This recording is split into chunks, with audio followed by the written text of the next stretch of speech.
Hello everyone, তোমরা সবাই কেমন আছো? আশা করি সবাই খুব ভালো আছো। আমিও খুব ভালো আছি। তো দুপুর ট্রেন ধরে বেরিয়ে পড়লাম গন্তব্যস্থলে। তো যেতে যেতেই দেখছি এত জোরে বৃষ্টি নেমেছে, তো ভাবলাম হয়তো সব মাটি হয়ে গেল। তারপর মেট্রোতে গিয়ে দেখছি এত লাইন, প্রায় 15 থেকে 20 মিনিট দাঁড়িয়ে দেন টিকিট কেটেছি মেট্রোর। তো তারপর নেমে পড়লাম স্প্ল্যানেটে। দেন দুজন মিলে হাঁটি পা করতে করতে বেশ খানিকটা গল্পগুজব করতে করতে চলে গেলাম আমাদের মেন গন্তব্যস্থলে। দুজন হেঁটেই গেলাম, বেশ অনেকটাই রাস্তা, তাও হেঁটে যেতেই ভালো লাগলো। তো ফাইনালি চলে আসলাম ইডেন গার্ডেনের সামনে। আর ইডেন গার্ডেনের ও পাশেই হচ্ছে আমাদের মেন গন্তব্যস্থল নেতাজি ইন্ডোর স্টেডিয়াম। ওখানে গিয়ে আমাদের স্ক্যানারটা দেখিয়ে টিকিটটা কালেক্ট করে নিলাম। দেন এখান থেকে ওরা দুটো ব্যান্ড, দুটো ব্যাচ আর দুটো রঘুরাগতের মুখোশ আমাদেরকে দিল। দেওয়ার পর আমি সঙ্গে সঙ্গে চলে গেলাম আর কি রঘুরাগতের বাসের সামনে, যেটা এতদিন ধরে টিভিতে বা ফোনে দেখছিলাম, সেটা এখন ফাইনালি আমার চোখের সামনে। যাই হোক, এখন আর বেশি বকবক করব না। ওখানে গিয়ে কি হলো সেটা তোমরা দেখতে থাকো। চলো দেখা যাক।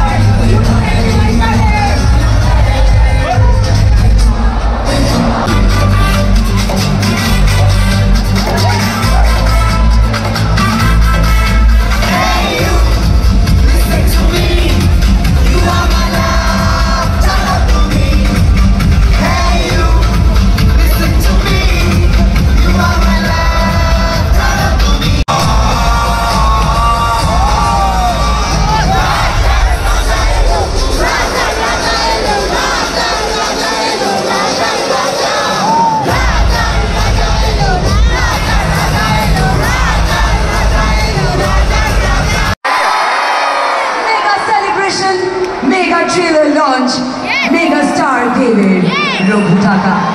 Let's do a countdown. আমি বলবো 10, তোমরা বলবে 9, আমি বলবো 8.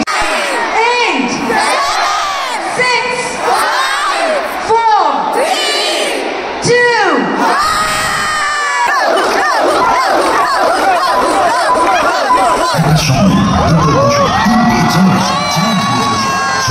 সবাইকে রাজুর বিন্দাসীর নজর কেড়েছিল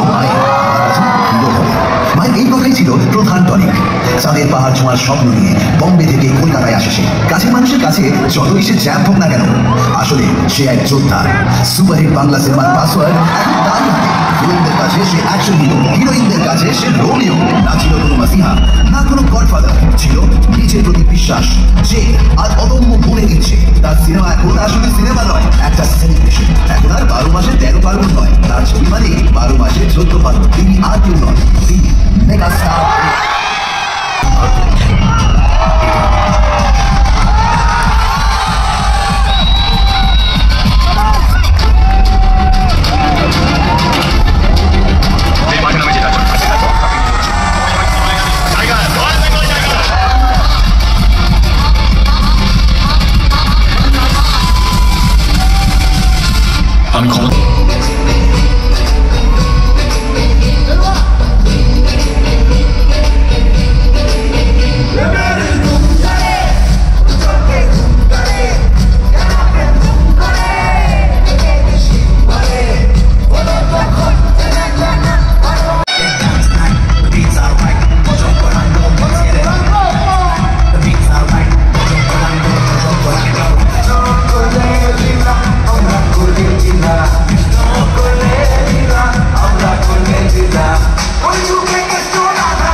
জন্মদিন।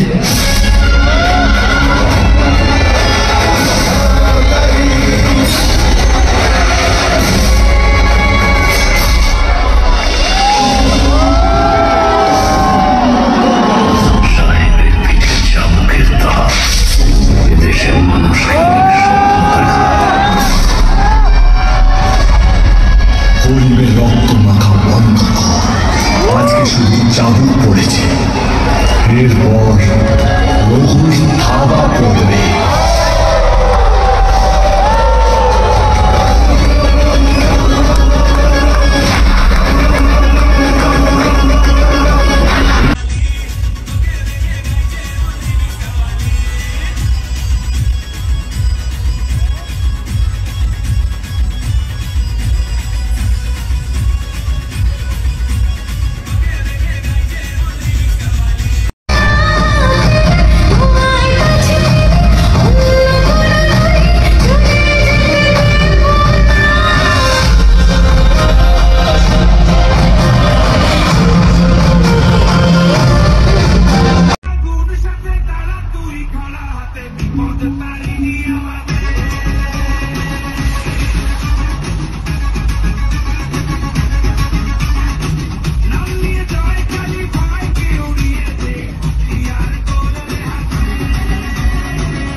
আমরা সবাই যারা একটু উপস্থিত বা যারা আমাদেরকে সোশ্যাল মিডিয়া দিচ্ছে তারাও তোমাকে থ্যাংক ইউ জানাচ্ছি এই মঞ্চে আসার জন্য। Thank you so much. আমার এখন রঙের সাথে বসে আছে।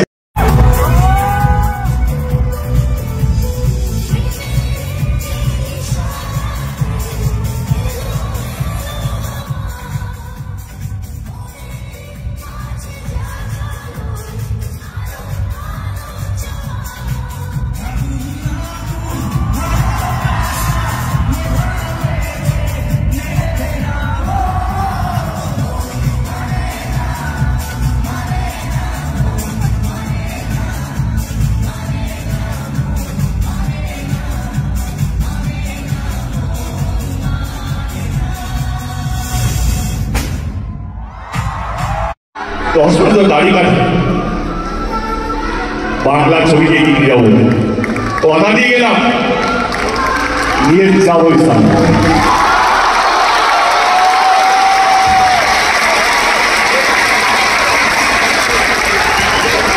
যে কোনো ডিরেক্টরের কাছে স্বপ্ন এরকম প্রডিউসার পাওয়া, এই স্কেলটা যেটা আমরা বারবার বলছি, বাংলা ছবিকে আমরা ন্যাশনাল লেভেলে নিয়ে যেতে চাই, আমরা বদ্ধপরিকর। এইরকম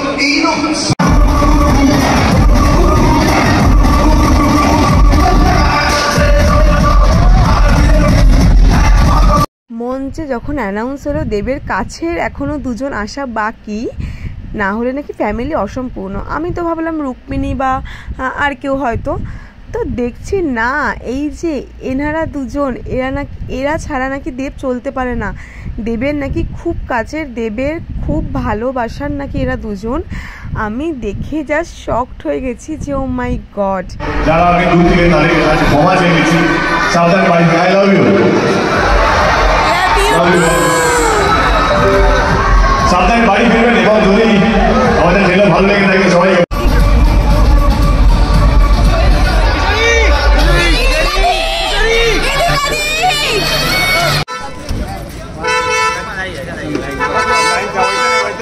আস্তে আস্তে আস্তে আস্তে আস্তে আস্তে দিদি তোমাকে ট্যাগ করবো কিন্তু দিদি। দাদা ভালো আছো?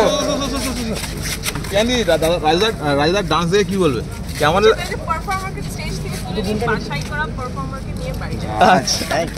Thank you.